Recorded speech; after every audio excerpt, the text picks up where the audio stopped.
started, and we'll just watch and see what happens. So we notice that the Earth is rotating. It's carrying us from the daylit side to the nighttime, and we come back to a new day. And because the moon has traveled a little bit in its orbit, the moon is now somewhat east of the sun, and you can just see it setting just after sunset, and we are now in the waxing crescent phase.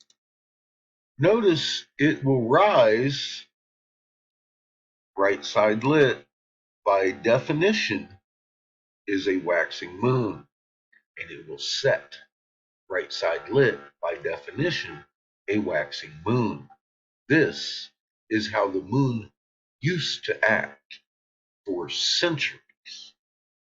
The sun, and you can just see it setting just after sunset, and we are now in the waxing crescent phase. See it? So it changes its angle slightly and then sets still right side lit, depending on where you are on the planet. If you go south, this thing's going to lay down. That's all there is to it. This is the oldest navigational tool on the planet. Any seaman knows the angle of the moon is supposed to dictate your north to south on the planet. It's been like that for centuries, Lee. Still well within waxing crescent, and as we get closer to first, look, it just rose right side lit. It did not rise on its belly. It's rising later and later and later. So much so that by the time in the first quarter phase, see, at rise, it just popped right out there at rise. So much so that by the time the first quarter, bam, right side lit, not on its belly, phase actually arrives, the sun will be on the meridian, right side lit, not on its belly when it sets. It's rolling 180 degrees. As you look at it, the dude is not laying on his back looking at the moon. He's standing here looking at the moon. It doesn't do this anymore. It never does this anymore. So we're going to let the moon. It used to for centuries. Look. Oh, yeah. Right side lit, right side lit. This guy here does the phases too. Homie's even drawing it for you, Lee. Puzzling to me is you keep telling people there is no footage of the moon doing rolls, cartwheels. Yeah, there is. John has several videos full of footage. He's also got it on his fucking face page right here in one night. And of course, John is not the only one that has it. Look at the fucking thumbnails. In the same day, this astronomer that follows the moon with their telescope is catching it doing the cartwheel too, from rise to set. And it shouldn't be. This person's been doing it for a long time. Look, every one of these thumbnails is different. And most of them are 2-hour sessions throughout the night, over and over and over again, the same night. And you can see them flip 180 degrees from rise to set. And it shouldn't be. I'm not about to go through hours and hours of this footage. I've seen it. If you haven't, that's your fault. You look once at rise and then at set, and you'll see clearly on the horizon the damn thing's flipped 180 degrees. This here's about 9 hours of the 12, and you can see it's a big flip. Same day from the lady. Like I said, she does 4 or 5 hours sometimes and then starts again. I don't know, she might run out of film, so I don't know how it works. But you can roll down her fucking page and look at the thumbnails and see that the Tycho crater is all over the moon. And by Daz's very fucking explanation of it, in the northern hemisphere, Tycho crater should never leave this region of the moon. It's all over the goddamn place. It's over here at fucking 5 o'clock. It shouldn't be there.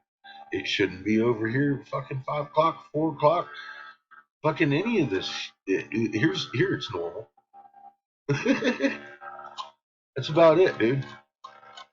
You don't have footage of the moon doing a roll? You telling people it isn't because you got to lay on your back to look at it. Nobody ever laid on their back except for D5 Unser. You know, he's Five Eyes. So, you know, they even stopped once NASA said that the Earth's axis shifted. The Earth's axis dictates the angle of the moon. Dude, Earth's axis shifted. Therefore, by fucking sheer proxy, the moon is not doing what it used to do. Let's continue with this astronomer here. Venus moon rises in the afternoon. See? Look at that. Look at that. Oh. Now, as we approach the full phase, notice that the moon is getting to the opposite side of the Earth. In other words, if you were standing, let's say, at the North Pole on Earth, you'd look in one direction. Notice it's not doing a goddamn cartwheel. And see the moon. So to put ourselves back in Baltimore, we're just going to watch right now. North America is at the night side of Earth. If you look at the inset, now North America comes around, and we're at the full moon. That means the full moon rises just at sunset. See there? So the sun just set, and the full moon rose. So let's watch that again. So the sun sets and the full moon rises. That means the full moon transits the meridian at midnight, and the sun is now setting, and because we're now past the full moon, the left-hand side's lit. Rises after the sun sets. So the moon is rising later and later, and it's always keeping the same side lit. We set the calendar to it doing that. It's no longer doing that. We set the calendar by the phases of the moon, never to rise like this and set like that. Never. Although it is now. Now, the BBC does a fine demonstration of what happens if you go north to south on the planet with this guy's motorcycle helmet and a GoPro. Sitting on top of the Earth. If you imagine that my face is the moon, the view from this camera shows how you'd see it from the UK. Right. Wow. And if we travel from the UK to Australia, we're going to go around the curve of the Earth. Until maybe over. Just like the moon is doing every night. The polar vortex clockwise rotation against all Coriolis effect began in 2010. We used to rotate east to west. The polar vortex grabbed our planet and tilted the axis. See, the axis runs from pole to pole. It shifted. Now the moon does different things. It looks like you're going from north to south on the planet, just like homie's helmet. No longer doing this. We spin the same direction. Our axis shifted. Period. That is evident here, and here, and here, and 35.8 million more web pages because NASA and the space agencies of the world came out recently and said Earth's axis has shifted. Therefore, moon wobble. And another thing the space agencies are talking about, the new moon wobble. Earth's axis dictates what the moon looks like. We shifted. It looks different. End of conversation, dude. You've got 88 videos proving you're an idiot. All right. The Schumann frequency is generated by lightning, and your biology carries it through because it's a frequency. The Earth resonates with lightning. And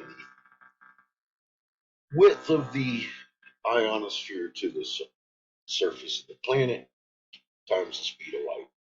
That is 7.83 hertz.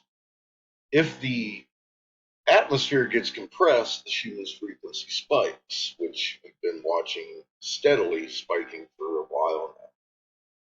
Lee is convinced that this is the ascension process, which of course is not. But he's got it confused. He says the energy coming from God. Well, that comes through the Berkeley current and the induction through the Earth's accretion disk. Has nothing to do with the Schumann frequency. You get fucked. We get our energy from Earth via Creator's train of energy through the conical hat to the planets to the people. It stepped down to us through Earth's magnet, not the Schumann frequency. Silly man. And like Professor Dave was saying yesterday, you want to go do your research with legitimate people, not the Thunderbolts project like Lee is using here. There's a whole bunch of woo talking about you're going to just ascend because the frequency spikes. Well, according to all the studies on the planet, you're going to die when the Schumann frequency spikes if you don't relax your magnet, which is another thing we poo-poos. We don't have a magnet, but we do. The magnetic properties demand that we can inherit Earth's magnetic strength. You're called a steward and a healer in Lee's book, and they don't tell you how to protect all of life. You have the ability to become shield number 2 in a 3-sun system. Actually, you're created to be the difference in this situation. But the Schumann isn't going to do it for you. You need to play with your magnet and get to knowing your old language is from the heart. Right there. Your magnet field. Instantaneous at a distance. Stacking exponentially, adding strength. Every magnet on a magnet chain is equal to the sum of the magnets. There is no weak link. They are all equal in strength, inheriting each other's strengths. These are known properties of magnet. Go look them up. Don't listen to Lee telling you, oh, that's not possible.